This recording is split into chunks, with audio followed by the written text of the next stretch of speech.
Hi అండి, ఈరోజు టమాటా పచ్చిమిరపకాయ చట్నీ అయితే చేయబోతున్నాను అన్నమాట.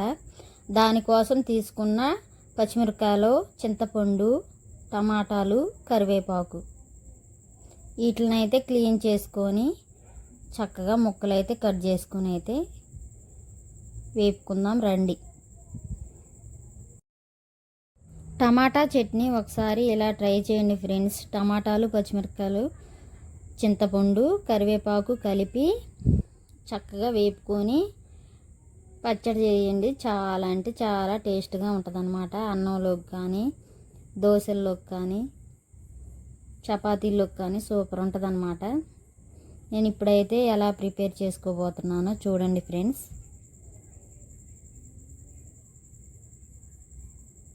ముక్కలు అయితే కట్ చేసుకున్నాను అన్నమాట. పచ్చిమిరపకాయలు, కరివేపాకు చక్కగా కట్ చేసి పక్కన పెట్టుకున్న టమాటా ముక్కలు, చింతపండు వీటిని అయితే మూకిట్లో వేసేసుకుంటున్నాను అన్నమాట.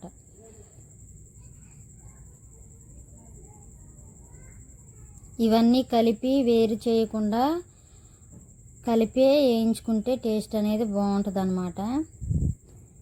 టమాటా పచ్చిమిరపకాయ చట్నీ నూరేటప్పుడు కొంతమంది అవి ఒకసారి ఇవి ఒకసారి అయితే వేపుకుంటారనమాట. అట్ట కాకుండా పచ్చిమిరపకాయలు, టమాటాలు, చింతపండు, కరివేపాకు, కొంచెం జీలకర్ర అన్నీ కలిపి ఆయిల్లో వేయించుకొని బాగా తర్వాత మనం చట్నీ నూరుకుంటే చాలా అంటే చాలా బాగుంటుందండి. చూడండి, ఇప్పుడైతే అన్నీ వేసేసా. దాని మీద కొంచెం జీలకర్ర కూడా వేసుకుంటున్నాను అన్నమాట. దీంతోపాటు సాల్ట్ కూడా వేసుకొని మగ్గించుకుంటే టేస్ట్ అనేది బాగుంటుంది. ఆయిల్ కూడా వేసుకున్నా. ఆయిల్ వచ్చేసి 3 చిట్లు అయితే తీసుకున్నానండి నేను ఇక్కడ.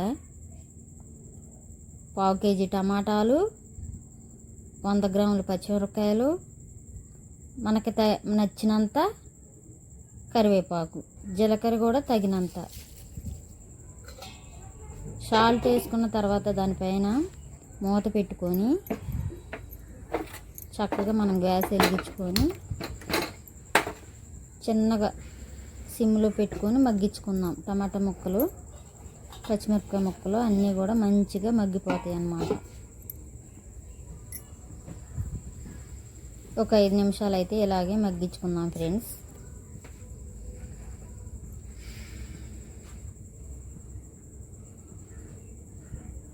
చూసుకుందాం ఒకసారి ఎలా మగ్గినాను. చూసారా ఎలా మగ్గుతున్నాయో? చక్కగా ఉడికిపోయింది అన్నమాట. ఇలా ఉడికించుకొని మనం తిప్పుకుంటూ ఉండాలి, లేదంటే చింతపండు ఉంది కాబట్టి అడుగైతే అనిపిద్ది అన్నమాట. ఒక 5 నిమిషాలు అయితే చక్కగా మూత తీయకుండా అట్లాగే ఉడికించుకోవాలి. ఆ తర్వాత అడుగు అనేది అంటకుండా ఇట్లా వేపుకుంటూ ఉండాలన్నమాట. మొత్తం అయితే ఉడికిపోయింది ఫ్రెండ్స్. మనం ఇప్పుడైతే నూరేసుకున్నాం రండి. నేనైతే రోట్లోనే నూరుకుంటున్నాను ఫ్రెండ్స్. మిక్సీలో పడితే చట్నీ టేస్ట్ అనేది ఉండదు. రోటి పచ్చడే టేస్ట్ ఉంటుంది అన్నమాట. రోట్లోనే నూరుకుంటున్నాను నేను.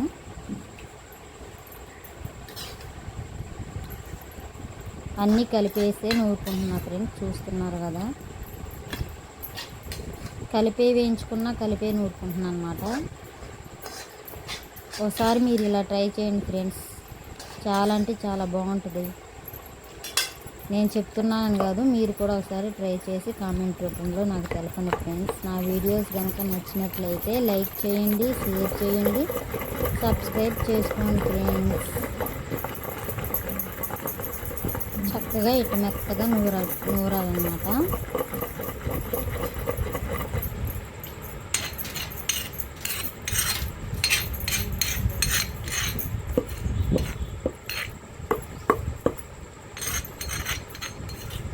మెత్తగా రుబ్బుకున్న తర్వాత మనం ఉల్లిపాయలు అయితే వేసుకున్నాం ఫ్రెండ్స్. నేనైతే ఇక్కడ ఉల్లిపాయ అనేది తీసుకోవట్లేదు.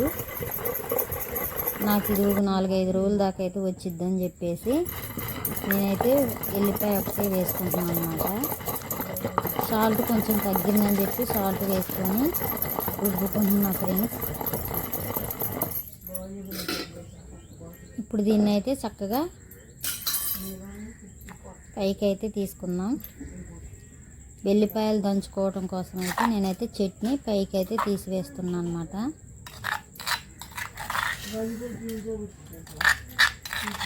ఈ చట్నీకి ఒక వెల్లిపాయ అయితే తీసుకున్నా ఫ్రెండ్స్ నేను. ఇదిగో చూడండి, చక్కగా ఇవి కూడా కచ్చా నలిగేలాగా దంచుకొని మళ్ళీ ఈ చట్నీ దాంట్లో వేసి చక్కగా రుబ్బుకుందాం. చాలా అంటే చాలా బాగుంటుంది ఫ్రెండ్స్. మీరు కూడా ఒకసారి ఇలా ట్రై చేయండి. చట్నీ అయితే నూరటం అయితే అయిపోయింది. వేరే గిన్నెలోకి అయితే తీసుకుంటున్నా ఫ్రెండ్స్.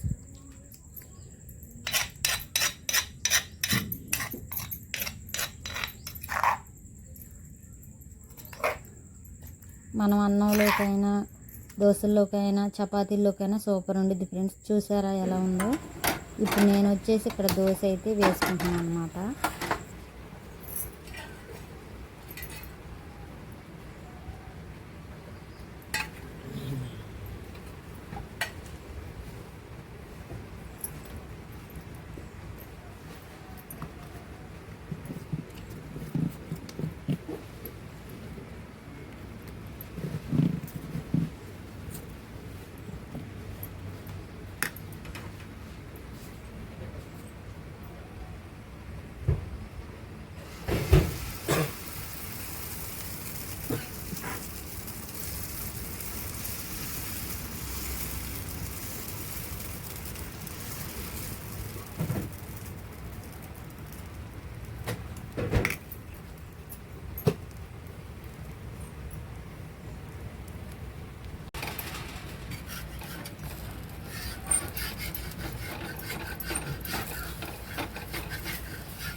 సూపర్ ఉంది ఫ్రెండ్స్. ఒకసారి ఇలా ట్రై చేసి కామెంట్ రూపంలో తెలపండి.